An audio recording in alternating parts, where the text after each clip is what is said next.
ঘটনায় সমস্ত দায় পুলিশকে নিতে হবে। এটা আপনাদের ঘর, এই ঘরের মধ্যে যারা আসবে আপনাদেরকে হামলা করতে আসবে, আপনাদেরকে অপদস্থ করতে আসবে, আপনাদেরকে নাজেহাল করতে আসবে, তারা বিএনপি করে না, জামাত করে না, এনসিপি করে না, কোন দল করে এটা আমাদের দেখার বিষয় না।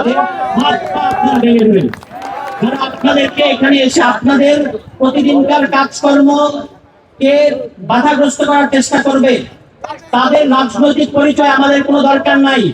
মামলাকারী তারা অপরাধী এবং তাদেরকে আপনারা প্রথমে বেঁধে রাখবেন এবং তারপরে হাত পা ভেঙে তারপর পুলিশের কাছে দিবেন। আপনাদেরকে হাত পা বাঁধতে হবে, কারণ এই পুলিশ, আপনারা তো আমার কথা অনেকে রাগ করতে পারেন যে আপনারা যে সমস্ত রাজনৈতিক দলকে ঘায়েল করতে চান, আমি হয়তো আগে তাদেরকে গালি দিয়ে কথা শুরু করলাম না।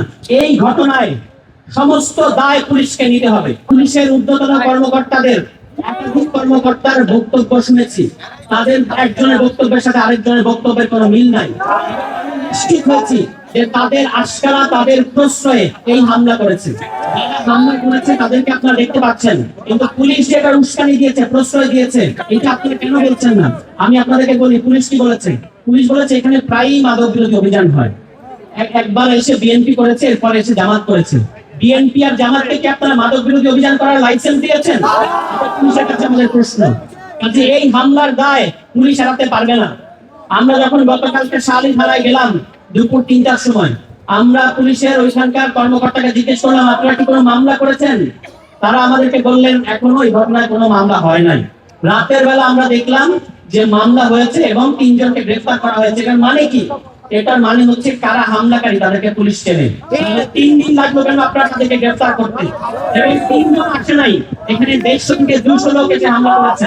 বাকি লোকেরা কোথায়? প্রত্যেককে গ্রেফতার করতে হবে। তারা বিএনপি হোক, তারা জামাত হোক, অন্য যে কোনো দল হোক, আমরা সেটা দেখতে চাই না। আমাদের ঘরের উপর এসে যারা হামলা করেছে তাদেরকে গ্রেফতার করতে হবে, এর বাইরে কোনো আলোচনা নাই।